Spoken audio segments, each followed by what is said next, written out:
In this video, we are planning to solve a problem using Hess's law. The intent is to determine the standard enthalpy of formation of methane. We are going to look at the different ways which we can solve it, of which one particular method of interest is by using equations, adding them up to obtain the final required equation and the energy changes associated with it.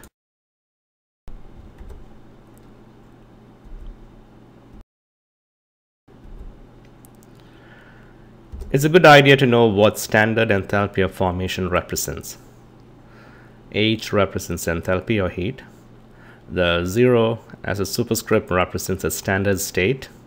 F represents formation, defined as the enthalpy change when 1 mole of the substance is formed from its elements in the standard state or SATP conditions.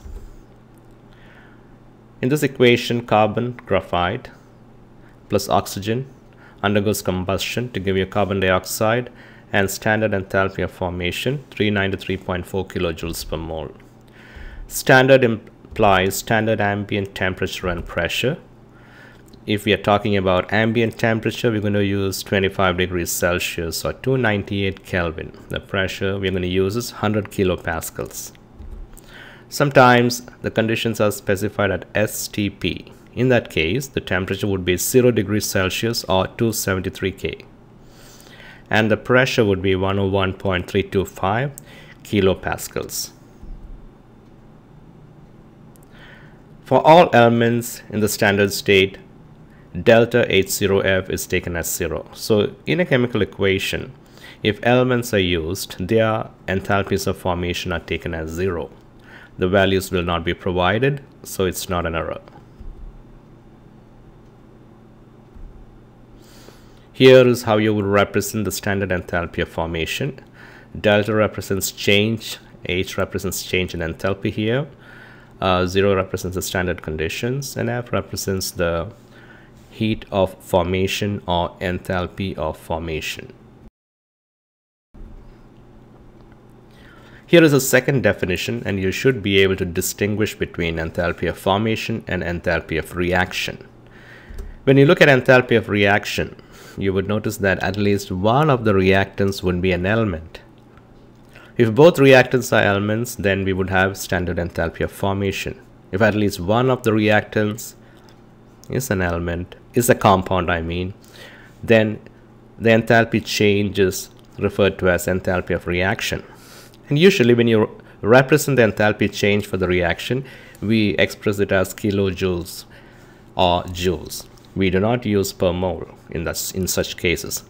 On the contrary, when we are talking about enthalpy of formation, all the time the heat change is measured and represented as enthalpy change per mole for the formation of the product. That is critical in distinguishing between enthalpy of formation and reaction, and that should not lead to a confusion later.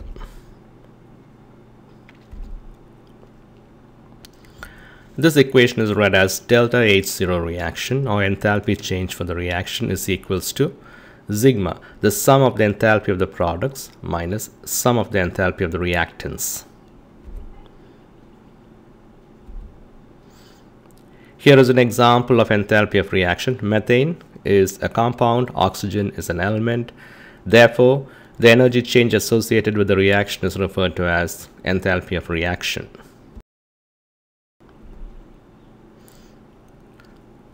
Thermochemical equations. When you write equations that include the states of reactants and products and also gives us the energy change associated with it, we consider the equation to be a thermochemical equation. Typical example.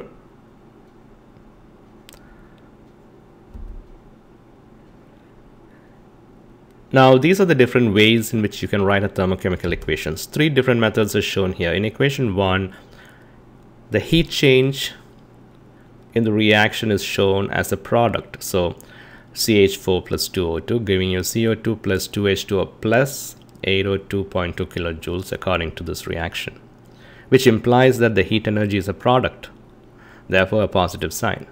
In the second equation here, you'll find CH4 plus 2O2 giving you CO2 plus 2H2O.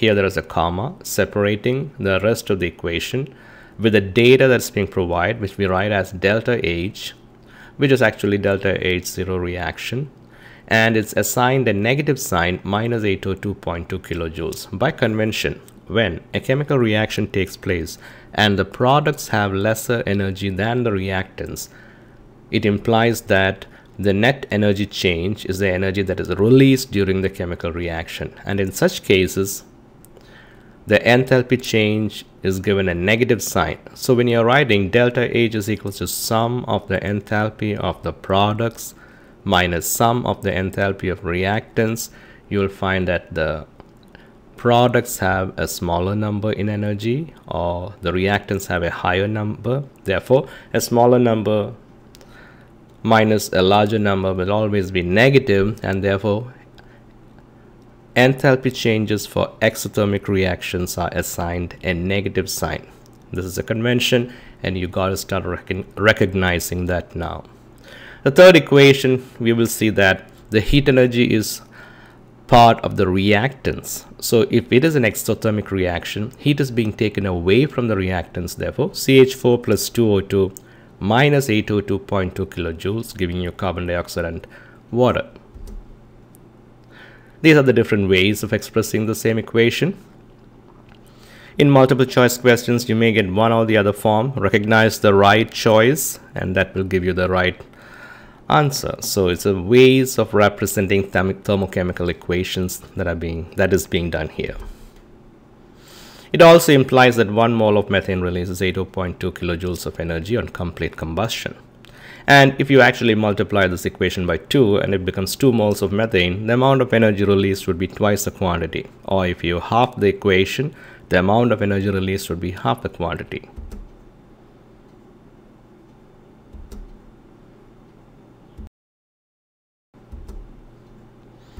There is a statement for Hess's law. The heat change evolved or absorbed, meaning exothermic or endothermic, in a particular reaction is the same whether the reaction takes place in one step or in several steps. Calculation of enthalpy of reaction. We had seen this equation earlier. Once again, delta H0 reaction is equals to sum of the enthalpy of products minus sum of the enthalpy of reactants. Here in this slide, what we are going to see is how we can represent Hess's law and actually relate it to the statement that we made a moment ago, because we're going to actually prepare carbon dioxide by two different methods. Changing carbon to carbon monoxide using a limited quantity of oxygen, meaning it is an incomplete combustion. So if carbon solid graphite state, in the state of graphite, changes into carbon monoxide, the energy change associated with the reaction is minus 110 kilojoules. Notice the negative sign, meaning this reaction is exothermic. Gives you 1 mole of carbon monoxide. Now you can take this carbon monoxide and oxidize it to carbon dioxide. And the energy change associated with changing 1 mole of carbon monoxide to carbon dioxide is minus 283 kilojoules, which is again an exothermic reaction. So now you have carbon dioxide produced using two steps, a two-step reaction. We also know that you can convert carbon directly to carbon dioxide using a single step with the excess of oxygen. And the energy change associated for that reaction is going to be minus 393.3 kilojoules. Now if you add minus 110 and minus 283, that gives you minus 393. So it shows us the algebraic addition of enthalpy changes during chemical reactions are true based on Hess's law. So step 1, converting carbon to carbon monoxide, plus step 2, converting carbon monoxide to carbon dioxide. When you add the energy changes for the both is equal to the energy change that is taking place when 1 mole of carbon dioxide is forming from its elements. Or we can look at it this way. Let delta H1 be the enthalpy change for the reaction in a single step.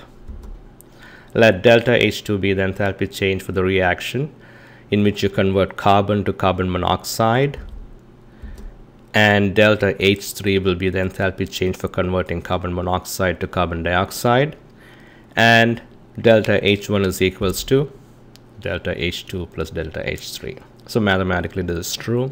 So we can use the concept of Hess's law to determine the enthalpy changes of reactions which we normally cannot perform in a lab environment.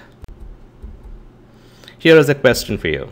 Calculate the heat of formation or enthalpy of formation for 1 mole of methane gas from its elements if the heat of combustion of or enthalpy of combustion of methane is minus 890.0 kilojoules per mole. Standard enthalpies of formation of water and carbon dioxide are given.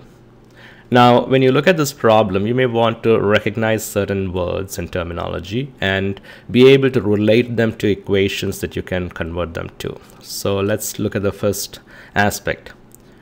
I would underline heat of formation or enthalpy of formation. And think about the definition that could clear what... think about the definition that would answer your question. What is enthalpy of formation? It tells you if you write an equation where the reactants are elements and the product is 1 mole of methane, the heat change associated with that is what I am referring to. Now the second data that is provided is called heat of combustion. You're going to determine enthalpy of formation from heat of combustion. Underline that. Heat of combustion means methane is going to undergo combustion or a reaction with oxygen to give you carbon dioxide and water, and the heat change when 1 mole of methane is used is going to be 890 kilojoules. That's the second information that you should take from this statement. Then you're given 2 more numbers and they are associated with definitions: standard enthalpies of formation of water and standard enthalpies of formation of carbon dioxide, which means water is formed from its elements and carbon dioxide is formed from its elements, and the energy released when 1 mole of these substances are formed are provided for you. So you're going to use all of this information to actually solve the question. Let's see how you can do it. Once you solve it, the answer to the problem is going to be around minus 75.5 kilojoules per mole, and we will see how we can attain this. Every time you're trying to solve a problem relating to enthalpy changes and where we are trying to find out the enthalpy change for a certain reaction, the first thing to do is you need to write what we call a required equation or a target equation, which means the enthalpy change represented for that equation is what we need in the problem.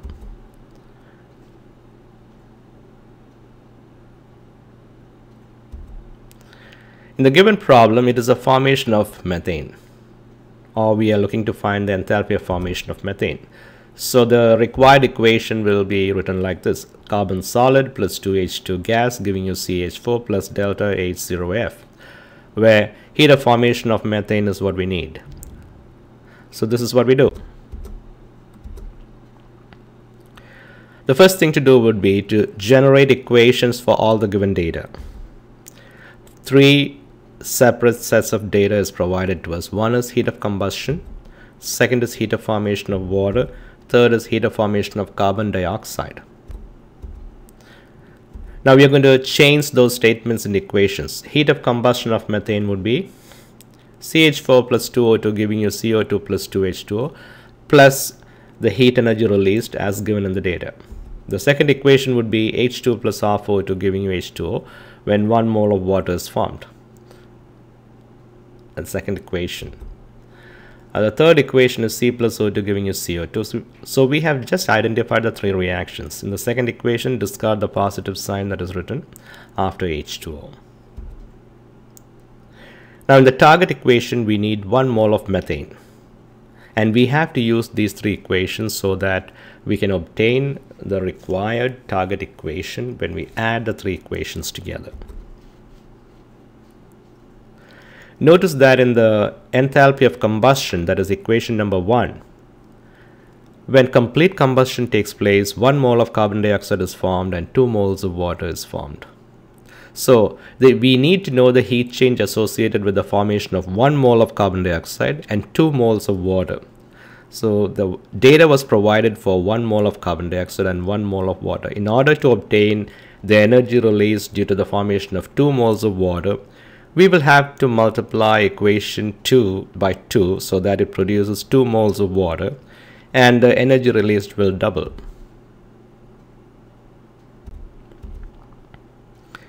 We are going to rearrange the equation so that we can obtain the required equation.